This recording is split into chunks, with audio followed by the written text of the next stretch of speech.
محرم کے بارے میں عرض کرنی ہے وہ یہ کہ بہت سے لوگ محرم کے مہینے کو معاذ اللہ منحوس سمجھتے ہیں اور اس وجہ سے محرم کے مہینے میں شادیاں نہیں کرتے کہ بھائی محرم کے مہینے میں شادیاں کریں گے تو یہ بدفالی ہوگی. یہ خیال بھی بالکل غلط خیال ہے، جاہلانہ خیال ہے. محرم کی تو زبردست فضیلت ہے، اللہ تعالیٰ نے اس کو اپنا مہینہ قرار دیا ہے. لیکن اور جہاں تک تعلق ہے حضرت حسین رضی اللہ تعالیٰ عنہ کی شہادت کا، اس میں کوئی شک نہیں کہ وہ بہت ہی افسوسناک اور بہت ہی المناک واقعہ ہے، اور اس کے اوپر جتنا اظہار افسوس کیا جائے کم ہے کہ حضرت حسین رضی اللہ عنہ کو اس طرح اس میدان کربلا کے اندر شہید کیا گیا. لیکن شہادتیں تو ہماری پوری تاریخ شہادتوں سے بری ہوئی ہے.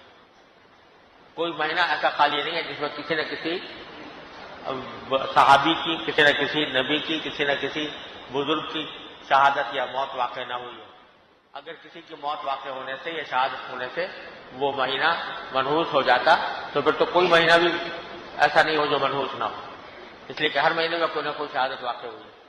لہذا یہ تصور بھی غلط ہے اور محرم کو ایک فضیلت والا مہینہ سمجھنا چاہیے. اللہ تبارک و تعالیٰ اپنے رحمت سے، اپنے فضل و کرم سے ہمارے عقیدے کے اندر بھی درستی رکھے اور ہمارے عمل کے اندر بھی اللہ تعالیٰ درست رکھنے کی توفیق عطا فرمائے. اللہ تعالیٰ اس محرم کے مہینے کو اپنی مرضیات میں صرف کرنے کی توفیق عطا فرمائے اور ناجائز کاموں سے، گناہوں سے اللہ تعالیٰ ہماری حفاظت فرمائے.